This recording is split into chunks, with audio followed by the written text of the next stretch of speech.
Hello friends, આજે હું તમારી સાથે શેર કરવાની છું બટર ગાર્લિક લચ્છા પરાઠા, જે ખાવામાં ટેસ્ટી તો છે, સાથે ક્રિસ્પી એવા પરાઠા બનીને તૈયાર થાય છે.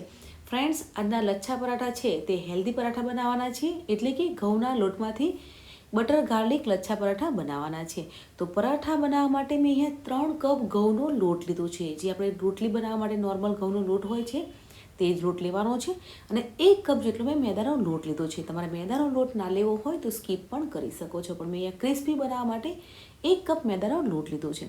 હવે સ્વાદ પ્રમાણે મીઠું ઉમેરવાનું છે, અને મોણ માટે તેલ ઉમેરવાનું છે. તેલ છે તે 2 થી 3 ચમચી જેટલું ઉમેરવાનું છે. તેલ સારા પ્રમાણમાં હશે તો પરાઠા છે તે એકદમ ક્રિસ્પી બનીને તૈયાર થશે. હવે થોડું પાણી ઉમેરતા જવાનું છે, અને પરાઠાનો લોટ બાંધતા હોઈએ તે રીતે લોટ બાંધવાનો છે. પરાઠાનો લોટ છે તે સાવ ઢીલો પણ નથી હોતો, અને એકદમ કઠણ જે ભાખરી બનાવતા હોઈએ છીએ તે રીતનો પણ નથી હોતો. આ રીતનો સોફ્ટ ડો આપણે રેડી કરવાનો છે, અને લોટ બાંધી અને 10 મિનિટ માટે મૂકી રાખવાનો છે, એટલે લોટ છે તે સરસ એવો સેટ થઈ જશે. રેસ્ટોરન્ટ સ્ટાઇલમાં બટર ગાર્લિક પરાઠા બનાવીએ છીએ ત્યારે અહીંયા ગાર્લિક એટલે કે લસણ લેવાનું છે. લસણનું પ્રમાણ વધારે રાખવાનું છે, જેથી પરાઠાનો ટેસ્ટ છે તે બહુ સરસ આવશે. હવે લસણને આ રીતે વાટીને લેવાનું છે, જેથી પરાઠાનો ટેસ્ટ પણ બહુ સરસ આવશે. તમે મિક્સર જારમાં પણ ક્રશ કરી શકો છો, પણ મિક્સર જારમાં ક્રશ કરેલું લસણનો ટેસ્ટ છે તેટલો નહીં આવે. જ્યારે પણ તમે પરાઠા બનાવો ત્યારે આ રીતે વાટીને લેજો, બહુ સરસ એવો ટેસ્ટ આવશે. હવે અહીંયા બટર ગાર્લિક પરાઠા છે એટલે 3 ચમચી જેટલું બટર લેવાનું છે. બટર મેલ્ટ થઈ જાય પછી જે ક્રશ કરેલું લસણ છે તેને પેનમાં લઈ લેવાનું છે, અને ધીમા તાપે લસણને સાતળવાનું છે. ફ્રેન્ડ્સ, અહીંયા લસણની કચાશ દૂર થઈ જાય ત્યાં સુધી લસણને સાંતળી લઈશું.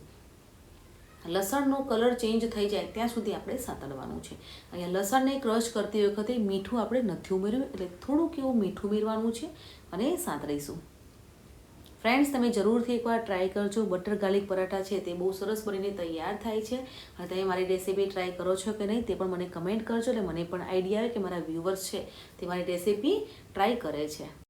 આ રીતે આપણે ધીમા તાપે લસણને સાતળવાનું છે, અને તમે જોઈ શકો છો કે 1 મિનિટ જેવો સમય થઈ ગયો છે, અને લસણનો કલર છે તે ચેન્જ થઈ ગયો છે. હજુ પણ લસણમાં થોડીક એવી કચાશ છે, એટલે અડધી મિનિટ માટે લસણને સાંતળીશું. તો ફ્રેન્ડ્સ, લસણ છે તે સરસ એવું સંતરાઈ ગયું છે, તો ગેસને બંધ કરી અને ઠંડુ થવા દઈશું.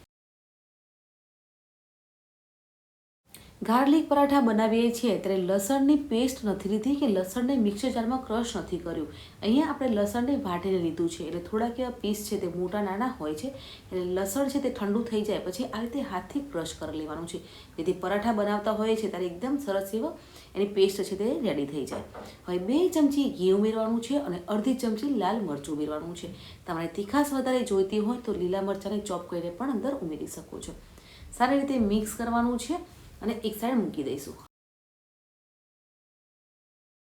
આજે આપણે 2 ટાઈપના લચ્છા પરાઠા છે તે બનાવવાના છે, તો તેની માટે આ રીતે એક મોટી રોટલી વણી લેવાની છે. ફ્રેન્ડ્સ, અહીંયા તમને ગોળ રોટલી ના ફાવતી હોય તો પણ વાંધો નથી, કેમ કે બીજી વખત પણ આપણે વણવાના છે. તો રોટલી છે તે થીક એવી વણાઈ ગઈ છે, તો ઉપરથી જે લસણનો મસાલો રેડી કર્યો હતો તે ઉમેરવાનો છે, અને ઉપરથી લીલા ધાણા ઉમેરવાના છે. હવે એકદમ સિમ્પલ પરાઠાની રેસીપી હું શેર કરીશ. તો આ રીતે વચ્ચેથી કટ લગાવવાનું છે, અને સાઈડનો ભાગ છે તેને આ રીતે રોલ કરવાનો છે.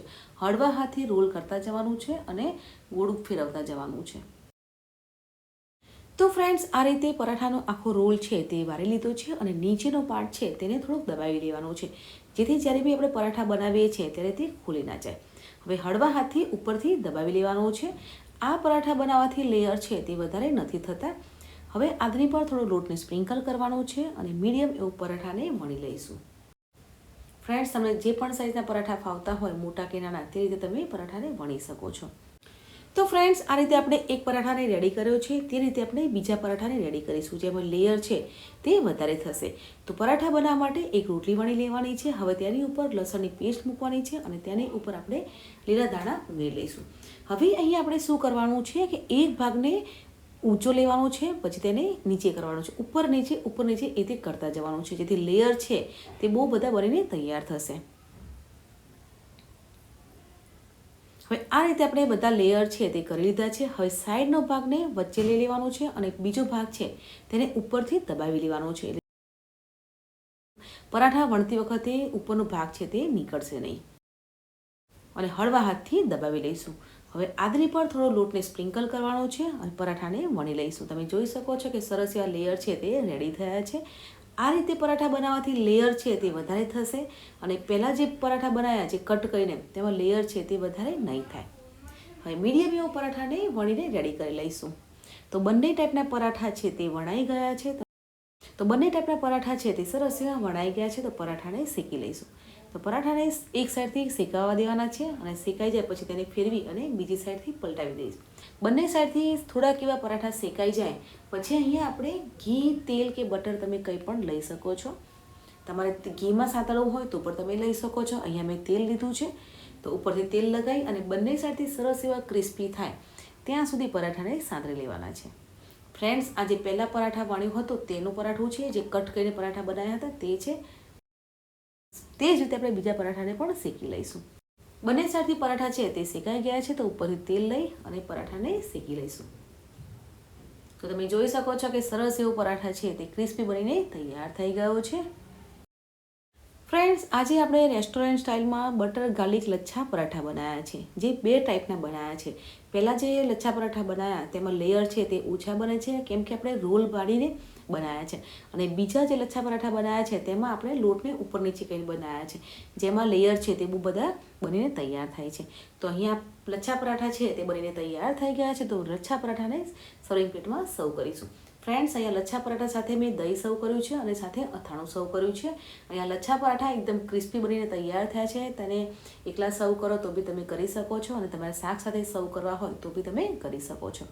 તો ફ્રેન્ડ્સ, પરફેક્ટ એવા બટર ગાર્લિક લચ્છા પરાઠા છે તે બનીને તૈયાર થઈ ગયા છે. તો ઉપરથી બટર લગાવી અને ગરમા ગરમ લચ્છા પરાઠાને સર્વ કરીશું. ફ્રેન્ડ્સ, લચ્છા પરાઠા છે તે એકદમ ક્રિસ્પી અને સોફ્ટ એવા બનીને તૈયાર થઈ ગયા છે. હું તમને તોડીને પણ બતાવીશ કે એકદમ ક્રિસ્પી એવા લચ્છા પરાઠા છે તે બનીને તૈયાર થયા છે. તો ફ્રેન્ડ્સ, આજની મારી રેસ્ટોરન્ટ સ્ટાઇલમાં બટર ગાર્લિક લચ્છા પરાઠાની રેસીપી કેવી લાગી કમેન્ટ જરૂર કરજો. ઘઉંના લોટમાંથી બનાવવામાં આવેલા એવા ટેસ્ટી અને ક્રિસ્પી એવા બટર ગાર્લિક લચ્છા પરાઠા છે તે બનીને તૈયાર થઈ ગયા છે. તો ફ્રેન્ડ્સ, આજની મારી બટર ગાર્લિક લચ્છા પરાઠાની રેસીપી કેવી લાગી કમેન્ટ જરૂર કરજો. વિડીયોને લાઇક કરો, શેર કરો और સબસ્ક્રાઈબ કરજો.